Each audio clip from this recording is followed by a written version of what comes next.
true story.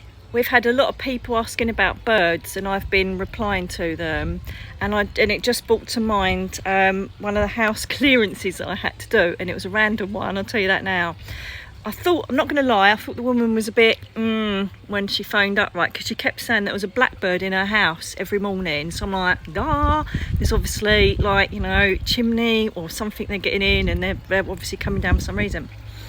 So in the end I decided to go round to her house and see her and see what the problem was, because she was getting really freaked out by it. And she said, I'm telling you, it's something really weird, it's something spiritual, we need to come here. So I went round there, and sure as eggs is eggs, I walked into the lounge and there's a blackbird sitting there looking at me. And I checked the chimney and it's got a cap, so I couldn't have got in the chimney. All the windows and doors were shut, and I sat with her and had a cup of tea with her just to assess if she was a bit, do you know what I mean? Bless her heart. She's like, thanks a lot, Nick, if she watches this. And so basically she said, I told you they can't get in the chimney, the doors and windows are shut, and I keep getting one in my lounge every time I get up. So I said, well, this could be coincidence, as an open-minded skeptic. And so I said, let's just see how we go.